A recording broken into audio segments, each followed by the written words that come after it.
السلام علیکم ورحمۃ اللہ وبرکاتہ۔ ناظرین، آج ہم قرآن پاک کی سب سے پہلی سورہ فاتحہ کا ترجمہ اور اس کی تفسیر کو جاننے کی کوشش کریں گے۔ اللہ ہماری اس کوشش کو قبول فرمائے اور ہمیں سمجھنے والا اور قرآن پر عمل کرنے والا بنائے، آمین۔ سب سے پہلے الحمد، تمام تعریفیں للہ، اللہ کے لیے ہیں، ربی، پالنے والا، عالمین، تمام جہانوں کا، کہ الحمد للہ رب العالمین، سب تعریفیں اللہ ہی کے لیے ہیں جو تمام مخلوقات کا پالنے والا ہے۔ قرآن پاک کا جو سب سے پہلے سورت ہے سورہ فاتحہ، اس کا ترجمہ ہم نے کیا۔ اب ہم بڑھتے ہیں تفسیر کی جانب۔ یہ قرآن پاک کی سب سے پہلی سورت ہے سورہ فاتحہ، اور اس سورت کو ہر نماز میں اس کی قرأت کرنا ضروری ہے۔ حضرت ابن عباس رضی اللہ عنہ فرماتے ہیں کہ یہ کلمہ شکر ہے۔ اس کے جواب میں اللہ تعالیٰ فرماتا ہے کہ میرے بندے نے میرا شکر کیا۔ اس کلمہ میں شکر کے علاوہ اس کی نعمتوں، ہدایتوں اور احسان وغیرہ کا اقرار بھی ہے۔ ایک حدیث میں ایسا ہی حضور صلی اللہ علیہ وآلہ وسلم فرماتے ہیں، جب تم الحمدللہ رب العالمین کا کہہ لو گے تو تم اللہ تعالیٰ کا شکر ادا کر لو گے، اب اللہ تعالیٰ تمہیں برکت دے گا۔ ایک مرتبہ حضور صلی اللہ علیہ وآلہ وسلم کی خدمت میں اسود بن سریع عرض کرتے ہیں کہ میں نے ذات باری تعالیٰ کی حمد میں چند اشعار کہے، اگر اجازت ہو تو سناؤں؟ فرمایا، اللہ تعالیٰ کو اپنی حمد بہت پسند ہے۔ حضور صلی اللہ علیہ وآلہ وسلم نے فرمایا کہ افضل الذکر لا الہ الا اللہ و افضل الدعاء الحمدللہ۔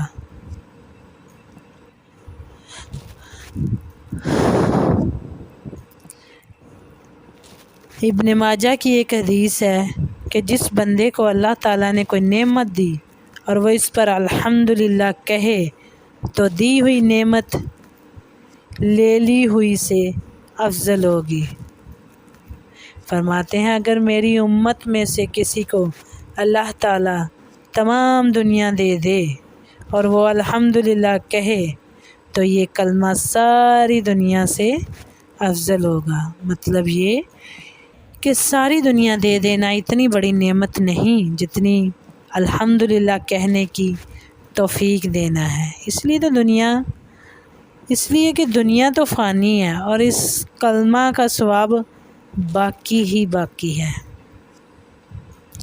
کہ الحمدللہ رب العالمین پڑھنا اور اس کو ہر نعمت پہ پڑھنا اللہ تعالیٰ کا شکر ادا کرنا ہے۔ ابن ماجہ میں ہے، ابن عمر رضی اللہ عنہ سے روایت ہے کہ رسول صلی اللہ علیہ وآلہ وسلم نے فرمایا، ایک شخص نے ایک مرتبہ کہا، یا ربی لک الحمد کما ینبغی لجلال وجہک وعظیم سلطانک۔ تو فرشتے گھبرا گئے کہ ہم اس کا کتنا اجر لکھیں۔ آخر اللہ تعالیٰ سے ان فرشتوں نے عرض کی کہ تیرے ایک بندے نے ایسا کلمہ کہا ہے کہ ہم نہیں جانتے اسے کس طرح لکھیں۔ پروردگار نے باوجود جاننے کے ان سے پوچھا، اس نے کیا کہا؟ تو انہوں نے کہا کہ اس نے یہ کلمہ کہا ہے۔ فرمایا، تم یوں ہی اسے لکھ لو، میں آپ اسے اپنی ملاقات کے وقت اس کا اجر دے دوں گا۔ تو الحمدللہ رب العالمین، تمام تعریفیں اور تمام بڑائیاں رب العالمین کے لیے ہے۔ تمام تعریفوں کا مالک اصل میں رب العالمین ہی ہے۔ دنیا میں بے شمار اللہ کے حسین مناظر اور دلکش نظر آنے والے جو نظارے ہیں، ان کی تعریف اصل میں اللہ کی تعریف ہے۔ ان کو پیدا کرنے والا، ان کا خالق، ان کا مالک صرف اللہ ہے۔ تو اللہ کی تعریف کیوں نہ بیان کی جائے، جو رحمان ہے اور رحیم ہے۔ رحمان جو بہت مہربان ہے، الرحیم رحم کرنے والا ہے، کہ اللہ بڑا مہربان اور نہایت رحم کرنے والا ہے۔ الحمدللہ رب العالمین، تمام تعریفیں اس پروردگار کے لیے ہیں، اس رب کے لیے ہیں، اس اللہ کے لیے ہیں جو تمام جہانوں کا پالنے والا ہے۔ الرحمن ہے، انتہائی مہربان، اور الرحیم رحم کرنے والا۔ مالک یوم الدین، قیامت کے دن کا مالک ہے۔ مالک ہے یوم الدین، قیامت کے دن کا۔ قیامت کا دن انسان کے سب اعمال کو سامنے لا کھڑا کرے گا۔ اس نے کیا کمایا، کیا برائیاں کی، کیا نیکیاں کی، سب کے سب انسانوں کے سامنے پیش کیے جائیں گے۔ حضرت ابن عباس رضی اللہ عنہ فرماتے ہیں کہ اس دن یعنی قیامت کے دن اللہ کی بادشاہت میں اس کے سوا کوئی بادشاہ نہ ہوگا۔ اب جیسے کہ دنیا میں بے شمار بادشاہ ہیں، لیکن اللہ تمام بادشاہوں کا بادشاہ ہے۔ ساری بادشاہت صرف اور صرف اللہ رب العالمین کے لیے۔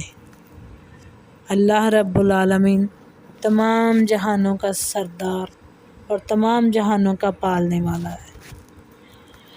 کائنات کی ہر چیز، ہر ذرے کا مالک۔ کوئی چیز اس کی رضا کے بغیر اپنی جگہ سے نہیں ہل سکتی۔ ساتوں آسمانوں کا مالک، ساتوں زمینوں کا مالک، کل کائنات کا مالک، سورج کا مالک، چاند کا مالک، دنیا کے ہر نظام کا مالک، اور نظام اور بادشاہت صرف اللہ کی۔ تو وہ اتنا بہترین اور مکمل اور بااختیار بادشاہ ہے کہ کائنات کا ذرہ ذرہ اس کی تعریف کرتا ہے، اس کی حمد و ثنا کرتا ہے۔ اللہ تعالیٰ تمام آسمانوں اور تمام زمینوں کا بادشاہ ہے، اور اتنا عظیم بادشاہ اگر کرنے پہ آئے تو وہ کیا نہیں کر سکتا۔ اس کا تو کن ہے اور فایا کن ہے۔ اور دیکھا جائے تو اللہ نے اتنا عظیم بادشاہ ہونے کے باوجود اپنے انسانوں سے، اپنی مخلوق سے اتنی محبت کرتا ہے، کبھی انہیں بھوکا نہیں سونے دیتا۔ سمندر کی مخلوقات دیکھا جائے تو ہر مخلوق اس کا بادشاہ صرف اللہ کی ذات ہے، اور ہر مخلوق کا رازق سوائے اللہ کے کوئی نہیں ہے۔ اللہ رحمان ہے، اللہ رحیم ہے۔ اتنا عظیم بادشاہ ہونے کے باوجود وہ اتنا مہربان ہے اپنے بندوں پہ، اتنا رحم کرنے والا ہے کہ وہ اپنے بندہ اس کے گناہ کو ایک لمحے سے پہلے معاف کرتا ہے، لیکن شرط ہے کہ بندہ خالص اور سچی توبہ کرے۔ اور ہے کوئی اس بادشاہ جیسا عظیم اور رہنما اور شہنشاہ حقیقی بادشاہ اللہ کے سوا کوئی نہیں ہے۔ قیامت کے دن ایک اور حدیث میں ہے کہ اللہ تعالیٰ زمین کو قبضہ میں لے لے گا اور آسمان اس کے داہنے ہاتھ میں لپٹے ہوئے ہوں گے، پھر فرمائے گا میں بادشاہ ہوں، کہاں گئے زمین کے بادشاہ، کہاں ہیں تکبر والے؟ قرآن عظیم میں ہے کہ کس کی ہے آج بادشاہی، فقط اللہ اکیلے غلبہ والے کی، اور کسی کو طاقت نہیں اللہ کے آگے اپنی سفارش کرنے کی۔ اللہ تعالیٰ قرآن پاک میں ہے کہ اس دن اللہ تعالیٰ انہیں پورا بدلہ دے گا، اور وہ جان لیں گے کہ انہوں نے کیا نیکیاں کی اور کیا انہوں نے گناہ کمائے۔ حضرت عمر رضی اللہ تعالیٰ کا قول ہے کہ تم خود اپنی جانوں سے حساب لو اس سے پہلے کہ تمہارا حساب لیا جائے، اور اپنے اعمال کو خود وزن کر لو اس سے پہلے کہ وہ ترازو میں رکھے جائیں، اور اس بڑی پیشی کے لیے تیار ہو جاؤ جب تم اس کے سامنے، اس اللہ کے سامنے پیش کیے جاؤ گے جس سے تمہارا کوئی عمل پوشیدہ نہیں، جیسے خود رب العالمین نے فرما دیا، جس دن تم پیش کیے جاؤ گے کوئی چھپی یا ڈکی بات چھپی نہیں رہے گی، تمام باتیں انسانوں کی کھول کر ان کے سامنے پیش کی جائیں گی۔ اب آگے آیت ہے ایاک نعبد و ایاک نستعین، ایاک صرف تیری، نعبد ہم عبادت کرتے ہیں، اور ایاک صرف تجھ سے، نستعین ہم مدد چاہتے ہیں، اے پروردگار ہم تیری ہی عبادت کرتے ہیں اور صرف تجھ سے ہی مدد مانگتے ہیں۔ اب ایاک نعبد و ایاک نستعین سورہ فاتحہ کی اصل روح ہے، اللہ تعالیٰ کی عبادت اور اسی پر بھروسہ کرنا، جیسے کہ سورہ ہود میں اللہ تعالیٰ نے فرمایا کہ اللہ کی عبادت کرو اور اسی پر بھروسہ کرو، تمہارا رب تمہارے اعمال سے غافل نہیں۔ فرمایا قل هو الرحمن آمنا به وعلیہ توکلنا، ہم اس پر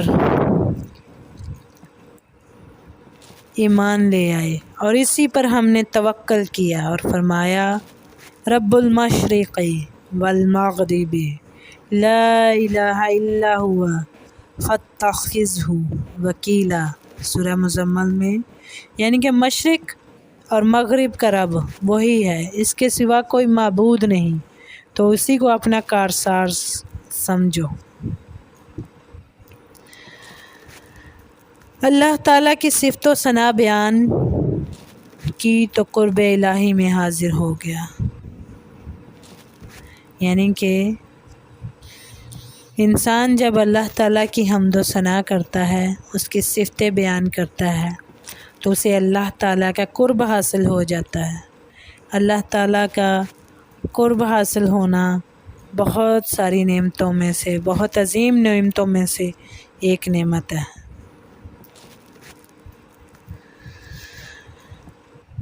اس آیت میں یہ بھی دلیل ہے، اس بات کی بھی دلیل ہے کہ اس سے پہلے کے تمام جملوں میں خبر تھی، اللہ تعالیٰ نے اپنی بہترین صفات پر اپنی ثنا آپ کی تھی، اور بندوں کو اپنی ثنا انہی الفاظ کے ساتھ بیان کرنے کا ارشاد فرمایا تھا۔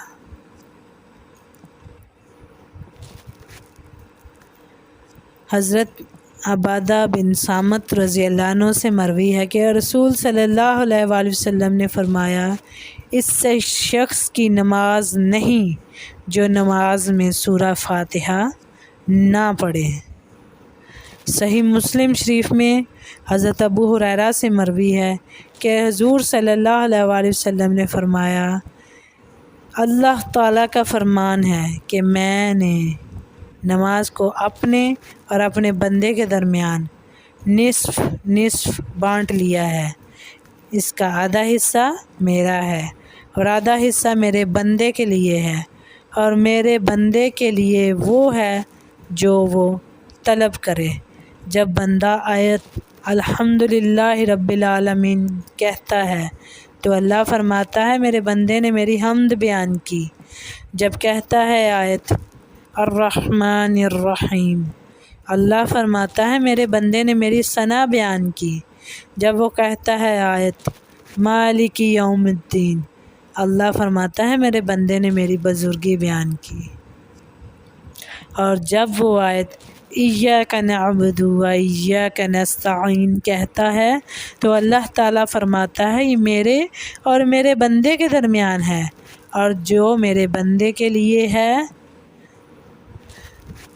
اور میرے بندے کے لیے وہی ہے جو وہ مانگے۔ اللہ تعالیٰ فرماتا ہے یہ میرے بندے کے لیے ہے، اور میرا بندہ جو مجھ سے مانگے گا اس کو ضرور عطا کیا جائے گا۔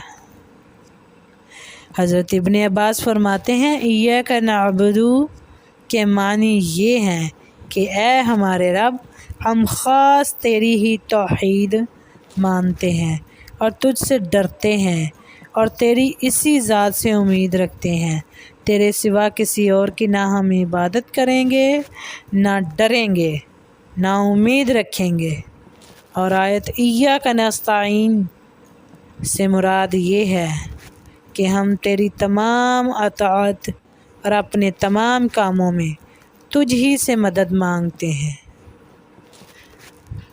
اللہ تبارک و تعالیٰ کا حکم ہے کہ تم سب اسی کی خالص عبادت کرو اور اپنے تمام کاموں میں اسی سے مدد مانگو۔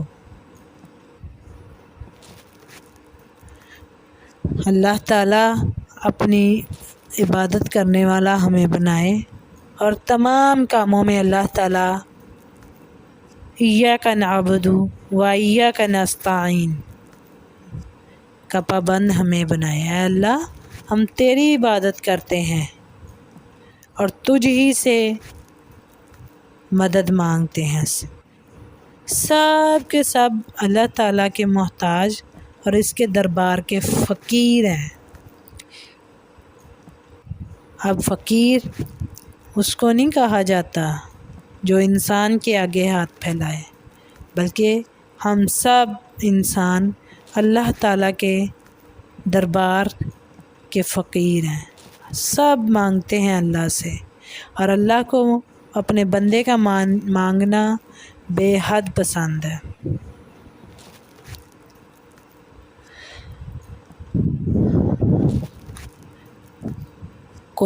کوئی بندہ اللہ تعالیٰ کی پوری عبادت اور جیسی چاہے ویسی ثنا و صفت بیان کرنے پر قدرت رکھ ہی نہیں سکتا۔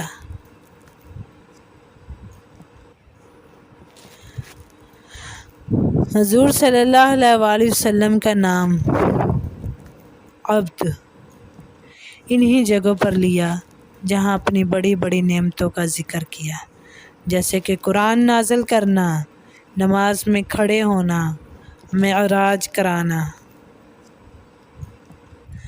الحمد جیسے کہ آیت ہے الحمدللہ الذی انزل علی عبدہ الکتاب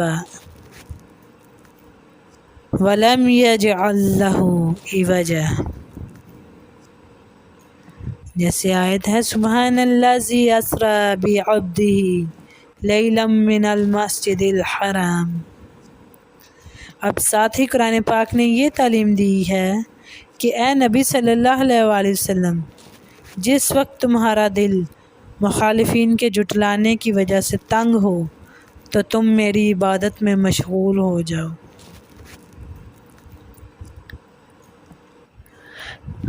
ہم جانتے ہیں کہ مخالفین کی باتیں تیرا دل دکھاتی ہیں، تو ایسے وقت اپنے رب کی تسبیح اور حمد بیان کر اور سجدہ کر، اور موت کے وقت تک اپنے رب کی عبادت میں لگا رہ۔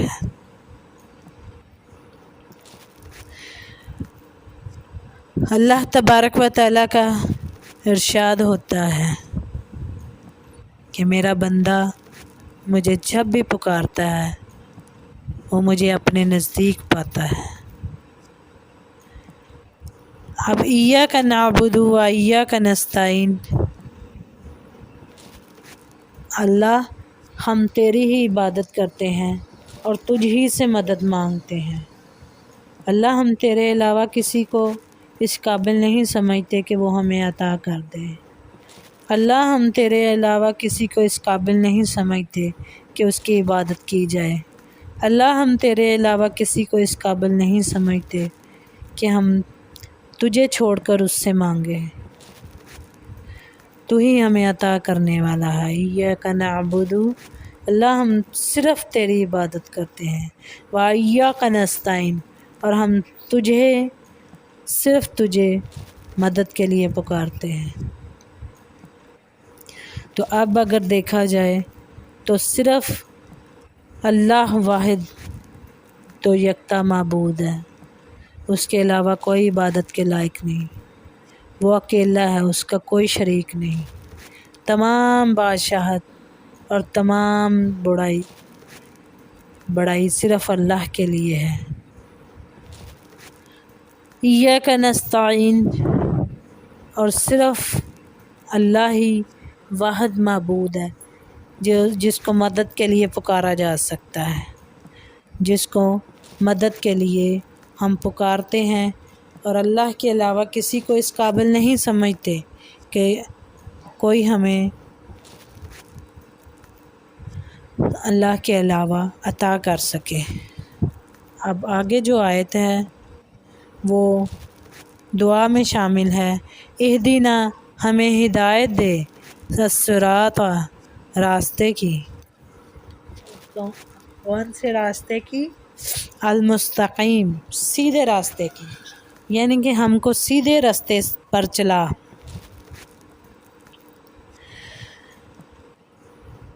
اب اللہ تعالیٰ سے جو سورہ فاتحہ کی آیت ہے، اہدنا الصراط المستقیم، یہ اصل میں اللہ کے آگے اپنے بندے کی دعا ہے کہ اے اللہ ہمیں سیدھے راستے پر چلا، الہی تیرے سوا کوئی معبود نہیں، تو پاک ہے، ہماری مدد فرما۔ اب سیدھا راستہ اور سچا راستہ کون سا ہے؟ سیدھا راستہ ہے اللہ کے دین کا راستہ، اور دین اللہ کا دین اسلام ہے۔ اللہ کا شکر ہے کہ اس نے ہمیں سیدھا راستہ دکھایا اور ہدایت والا بنایا۔ امام ابو جعفر ابن جریر فرماتے ہیں کہ اس سے مراد واضح اور صاف راستہ ہے جو کہیں سے ٹیڑھا نہ ہو۔ ٹیڑھا مطلب کہ گمراہ نہ ہو، اور اصل میں سیدھا راستہ یہی ہے کہ اللہ اور اللہ کے رسول صلی اللہ علیہ وآلہ وسلم کے اتباع اور تابع داری کی جائے۔ اب تابع داری کہ اللہ کی مضبوط رسی کو مضبوطی سے تھاما جائے۔ اب اللہ کی مضبوط رسی کون سی ہے؟ اللہ کی مضبوط رسی قرآن ہے، حکمتوں والا ذکر اور سیدھی راہ یعنی صراط مستقیم۔ یہی صراط مستقیم، سیدھا راستہ، یعنی یہی اللہ کی کتاب قرآن کریم ہے۔ حضرت عبداللہ سے بھی یہی روایت ہے۔ ابن عباس کا قول ہے کہ جبرائیل علیہ السلام نے کہا، اے محمد صلی اللہ علیہ وآلہ وسلم، اہدنا الصراط المستقیم کہیے، یعنی ہمیں ہدایت والے راستے کا الہام کر جس میں کوئی ٹیڑھا پن نہ ہو، اور اس سے مراد اسلام ہے۔ صراط مستقیم سے مراد اسلام ہے، جو ہر اس چیز سے جو آسمان اور زمین کے درمیان ہے زیادہ وسعت والا ہے۔ ابن حنفیہ فرماتے ہیں اس سے مراد اللہ تعالیٰ کا وہ دین ہے جس کے سوا اور دین مقبول نہیں۔ اور صراط مستقیم اسلام ہے۔ حضور صلی اللہ علیہ وآلہ وسلم نے فرمایا کہ اللہ تعالیٰ نے ایک مثال بیان کی کہ صراط مستقیم کے دونوں طرف 2 دیواریں ہیں، ان میں کئی ایک کھلے ہوئے دروازے اور دروازوں پر پردے لٹک رہے ہیں۔ صراط مستقیم کے دروازے پر ایک پکارنے والا مقرر ہے جو کہتا ہے کہ اے لوگو، تم سب کے سب اسی سیدھی راہ پر چلے آؤ، ٹیڑھی ترچھی ادھر ادھر کی راہوں کو نہ دیکھو، نہ ٹیڑھی اور ترچھی راہوں کو آپ نے نہیں دیکھنا اور نہ ان پر جاؤ۔ اور اس راستے سے گزرنے والا کوئی شخص جب ان دروازوں میں سے کسی ایک کو کھولنا چاہتا ہے تو ایک پکارنے والا کہتا ہے خبردار اسے نہ کھولنا، اگر کھولا تو اس راہ لگ جاؤ گے اور صراط مستقیم سے ہٹ جاؤ گے۔ بس صراط مستقیم تو اسلام ہے اور دیواریں اللہ کی حدیں ہیں اور کھلے ہوئے دروازے اللہ تعالیٰ کی حرام کردہ چیزیں ہیں، اور دروازے پر پکارنے والا قرآن کریم ہے، اور راستے کے اوپر سے پکارنے والا زندہ ضمیر ہے جو ہر ایماندار کے دل میں اللہ کی طرف سے بطور واعظ ہوتا ہے۔ مجاہد فرماتے ہیں اس سے مراد حق ہے، یعنی سیدھا اور سچا راستہ۔ ابو العالیہ فرماتے ہیں اس سے مراد نبی کریم صلی اللہ علیہ وآلہ وسلم اور آپ کے بعد کے آپ کے دونوں خلیفہ ہیں۔ نبی کریم صلی اللہ علیہ وآلہ وسلم اور آپ کے دونوں خلفاء صدیق و فاروق کا تابع دار حق کا تابع ہے، اور حق کا تابع اسلام کا تابع ہے، اور اسلام کا تابع قرآن کا مطیع ہے، اور قرآن اللہ کی کتاب اور اس کی طرف کی مضبوط رسی اور اس کی سیدھی راہ ہے۔ حضرت عبداللہ فرماتے ہیں صراط مستقیم وہ ہے جس پر ہمیں حضور صلی اللہ علیہ وآلہ وسلم نے چھوڑا۔ اب ہم آپ صلی اللہ علیہ وآلہ وسلم کے بتائے ہوئے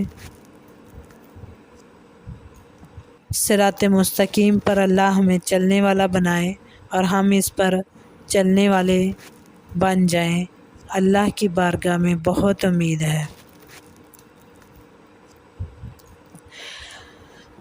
جو اللہ کی مرضی کی راہ ہو اور جس پر چلنے کی وجہ سے اللہ اپنے بندوں سے راضی ہوا ہو اور ان پر انعام کیا ہو، وہ صراط مستقیم ہی ہے۔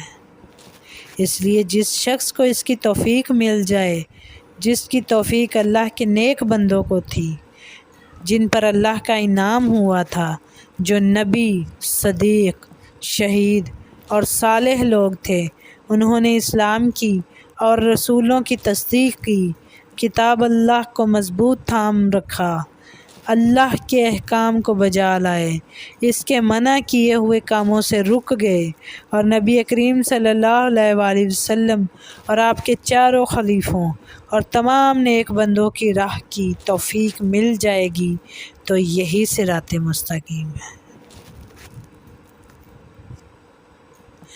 اگر یہ کہا جائے کہ مومن کو تو اللہ کی طرف سے ہدایت حاصل ہو چکی ہے، پھر نماز اور غیر نماز میں ہدایت مانگنے کی کیا ضرورت ہے، تو اس کا جواب یہ ہے کہ مراد اس سے ہدایت پر ثابت قدمی اور ہمیشہ کی طلب ہے، اس لیے کہ بندہ ہر ساعت اور ہر حالت میں اللہ تبارک و تعالیٰ کا محتاج ہے۔ وہ خود اپنی جان کے نفع و نقصان کا مالک نہیں، بلکہ دن رات اپنے اللہ کا محتاج ہے۔ اسی لیے اسے سکھایا کہ ہر وقت وہ اللہ تعالیٰ سے ہدایت طلب کرتا رہے اور ثابت قدمی اور توفیق چاہتا رہے۔ بھلا اور نیک بخت انسان وہ ہے جسے اللہ تعالیٰ اپنے در کا بھکاری بنا لے، اور وہ اللہ ہر پکارنے والے کی پکار کے قبول کرنے کا کفیل ہے، بالخصوص بے قرار، محتاج اور اس کے سامنے اپنی حاجت دن رات پیش کرنے والے کی ہر پکار کو قبول کرنے کا وہ ضامن ہے۔ سورہ نساء میں اللہ نے فرمایا، اے ایمان والو، اللہ پر، اس کے رسولوں پر، اس کی کتاب پر جو اس نے اپنے رسول صلی اللہ علیہ وآلہ وسلم کی طرف نازل فرمائی، اور جو کتابیں اس سے پہلے نازل ہوئیں، سب پر ایمان لاؤ۔